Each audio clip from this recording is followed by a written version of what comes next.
Hey guys, Hawaii Archer here. So today I'm doing a video on how I do my knocking points for my PVC pipe bows.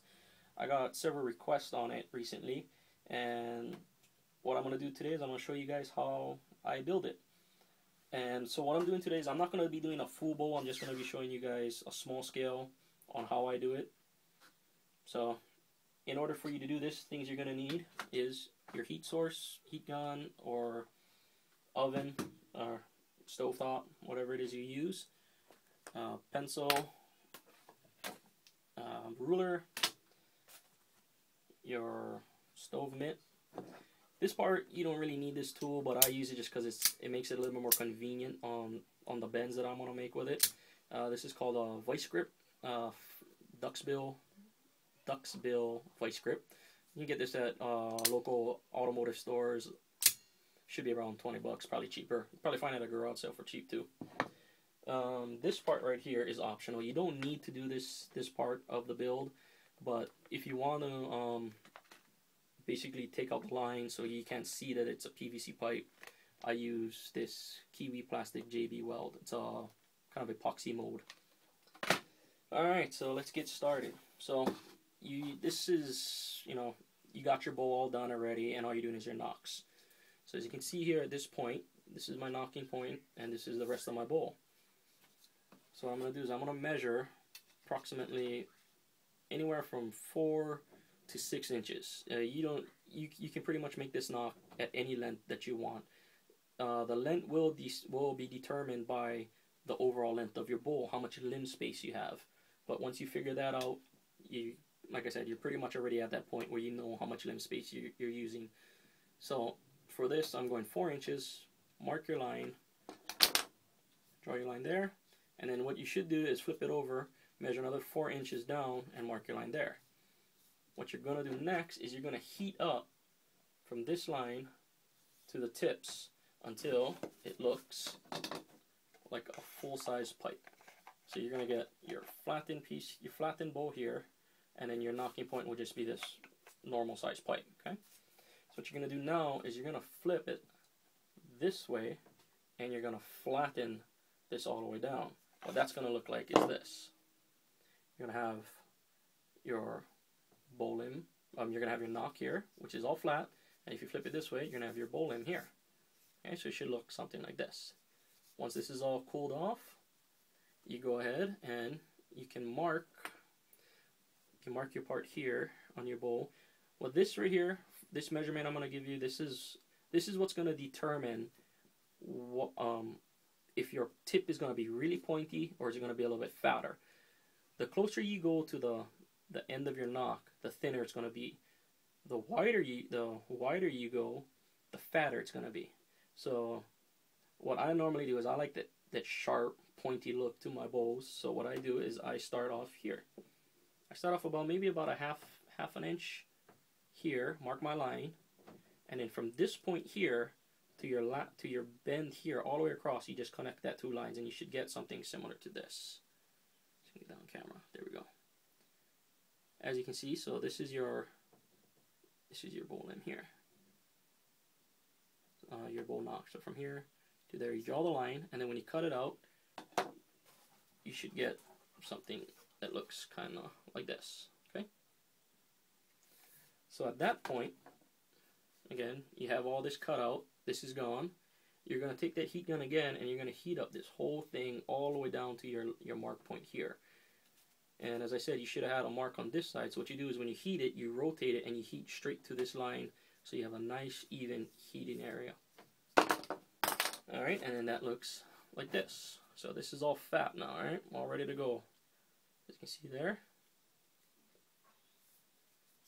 Alright, so what I'm going to do is I'm going to heat this up and show you how I mold this. Hold on there, adjust the camera. Okay.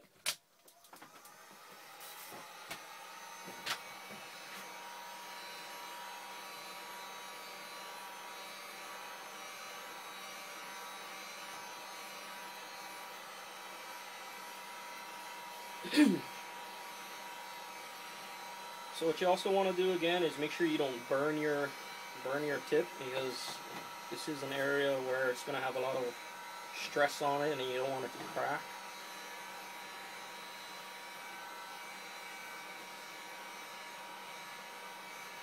What you want is you want this thing to be extremely pliable. You don't want it to be hard in any way whatsoever. Mainly because the molding, you want it to be nice and easy.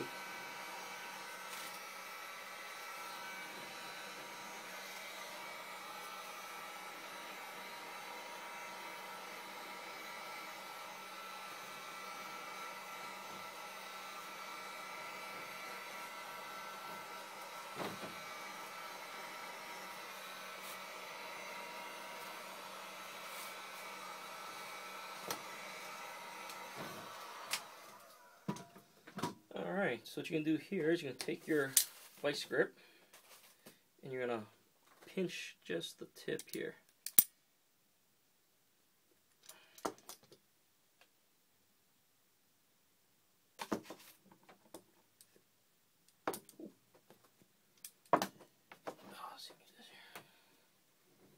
So you're going to close this guy off like that. You're going to want to try to join this flat surface and this flat surface together.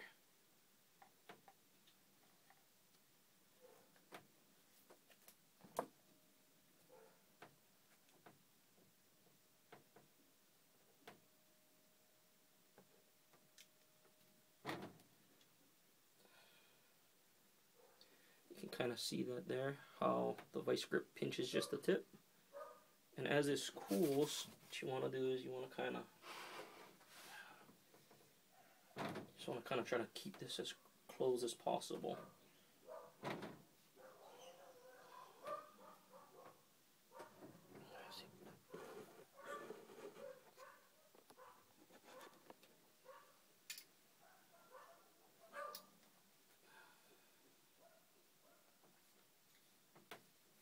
Okay, so as you see that now that you kind of got it closed, or you got the tip in, what you do is you want to bend this in the opposite way of your bow. So if this is your the belly on the back, excuse me, I'm forgetting my terminologies here. Well, yeah, this is the back side of the bow, this is the top of the bow. You're going to bend it into the recurve shape here. And what you want to do is, as you're bending it, you see that hole there? You want to try to hand press everything in. The closer you get it together, the less filling you have to do if you're going to fill it. So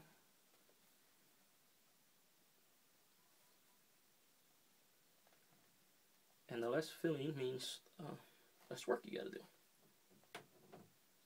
So what I normally do here is, once I get it to this point, I just let the weight of the tool make my bend.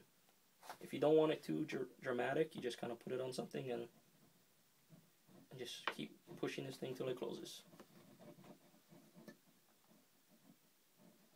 Now what you can do is you can have somebody help you out here, or you can just have a wet rag on the side ready to go. And as you get it to that point, you can release that. As you can see, that is all closed off. And you just keep molding. So all you got to do is keep molding it.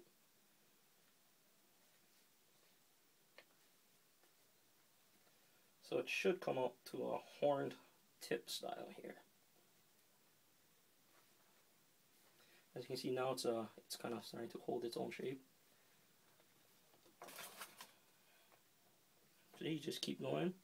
You keep going, and you just basically you get that shape right there. As you can see, that is pretty much a nice elfy looking type of bow knock.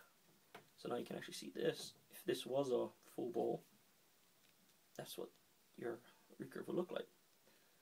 So that's that. And what you would do here now is you will sand this down, and you can actually go with a pen and round this off, make a marker, cut it, round it off, and it'll be all solid. Sand that guy down. If you wanted to cover this up, follow your instructions on this, or any type of putty that is good for plastic. Fill it in, make it all solid, sand it down. What you'll end up with is well, this is a project bow that failed. end up with a knock like this. So as I was saying earlier, the closer you go to the tip will determine how sharp of a point you'll get. So as you can see here, this one was a 1-inch pipe. I decided to go 1/2 inch in, and this is the width of the knocking point I got. This one I did it right on the corner, about what was this? What did I say this was? Oops, I was using metrics on this, so 1/2 centimeter right on the edge, and you get a real sharp tip here. As you can see, when you go with the mold here, that putty, you really cannot see this line here at all. And then you can start cutting into your pipe. You can either cut around your knock here, like so, or you can just do a simple cut V in the top and hook it right in. You see, this is a little bit nicer of a cut here. But you see what I'm saying, right? Well, I hope that helped you guys out, and if it didn't, I'm sorry. And if you guys have any questions about it, you guys all know where to leave your comments, and I'll get back to you guys as soon as I can. That is pretty much how I do my nocks on my bowl. So, alright, that's pretty much it. Check you guys out later. See you.